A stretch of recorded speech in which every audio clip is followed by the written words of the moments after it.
Hello everybody, this is the game of Bobby Fischer against Ben Larsen from 1958. Uh, Very notable game, it's in Bobby Fischer's book, as are all of the Fischer games that are on here. My 60 memorable games. What is memorable about this game for me is the fact that Bobby Fischer gets a couple of passed pawns past Larsen, and these cause him an incredible amount of trouble. It's also notable for a significant rook sacrifice, which Fischer sacrifices to gain positional development. Really interesting little move about 2/3 of the way through the game. And it's also notable for the light squared bishop that Bobby Fischer has on his third rank, which ends up being a defender of one of the passed pawns and um, serves to be instrumental in the downfall of Larsen in this game. So let's get underway. Typical opening by Fischer, king pawn to e4, and Larsen comes back with the Sicilian defence. Knight comes out. Sicilian, second move of the Sicilian completed with the pawn coming down, and Fischer moves his d pawn up. Very attacking move that. They're saying basically, yeah, come on, bring it on.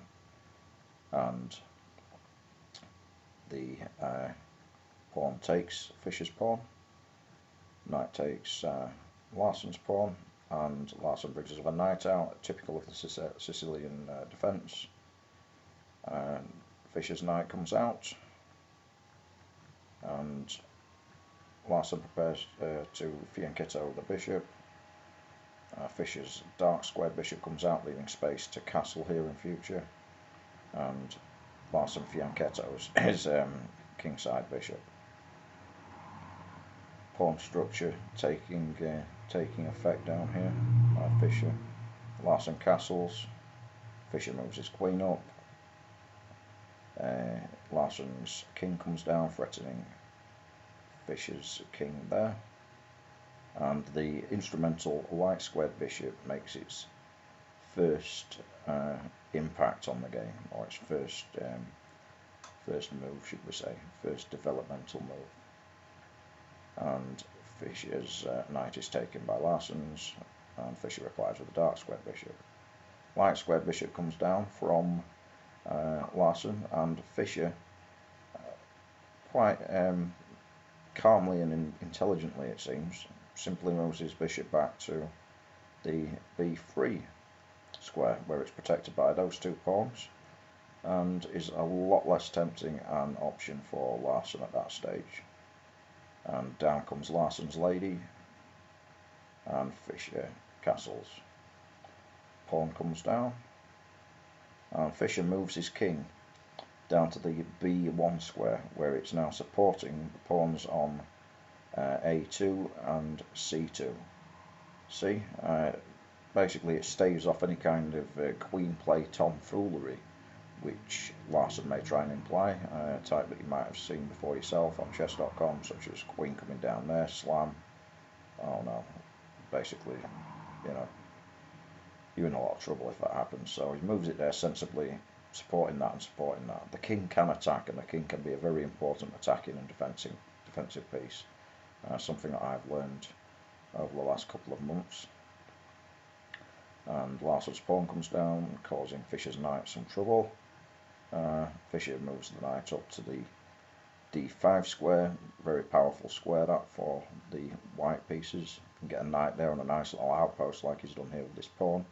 That is a good position to be in. Larsen takes, Fischer takes, Larsen's bishop, and this queen's not going to bother troubling that bishop, is it really, because it's supported by that powerful e4 pawn down there. So good move there by Fischer. Rather than breaking his, notice how he had the option there to take with this pawn, but rather than break his pawn chain, he comes up and takes it with his minor piece. It's not in any danger there. I mean, the knight could come down and check, but then that's leaving his bishop exposed there, and in any case it's going to be taken by this pawn here. Now Larsen begins seemingly to be mounting an attack on Fischer's king, which is nestling in its little fortress down here, and Fischer brings the bishop back to this nice safe b3 square there, which is going to be an instrumental position for that bishop throughout this game. Down comes the rook, possibly in anticipation of a column being formed here to smash open the defences of Fischer's king. Pawn goes up, and this is the pawn, or one of the pawns, one of the heroic pawns of this game. King comes across, queen comes across, pawn goes up, another square, and at the minute Larsen doesn't seem particularly fazed by this, because on his next move he simply moves his rook over to form the column, or at least help form the attacking column. And Fischer goes ahead and takes. Really important this, Bobby Fischer is, as Larsen seems to be, concentrating on his plan. His plan is to prise open this little enclave over here that the king is, using his pawns, using his foot soldiers, and he's not deviating from it. He's not panicking, he's not trying to set things up here, he's not trying to deter Larsen from developing these pieces. He's simply carrying on with his plan, something that's really important I've found to aim to do in your own chess games. And Larsen finally thinks it's a good idea to take notice of this pawn threat, and Fischer simply begins with his next one. And Larsen begins closing in also with his pawns, and within another move this pawn is now gone from a weak position down here to causing Larsen some real problems. Okay, knight moves out of the way to safety, and this is the rook sacrifice I was referring to at the beginning. Rook taking the knight. It's inevitably going to be taken by that pawn, but that doesn't matter, because that's exactly what Fischer wants Larsen to do, so he can gain a positional advantage on this side of the battlefield. And naturally Larsen takes. Fischer moves up. This pawn cannot take that because it's pinned to the king. I told you that bishop would be instrumental, and this is one of the things that it helps do. Now Larsen moves this pawn down here in an attempt to get a bit of counterplay going, but still the issue is this pawn over here that's pinned to the king, and that means that Fischer can simply pick that pawn off at his leisure and cause Larsen some real problems, given that this bishop down here is attacking that square. You see, it's like the backyard professor says, one of the other chess people on YouTube who does a lot more and a lot better videos than me. These pawns are defending that bishop, which is defending that square. It's Fischer's whole army which is working together effectively.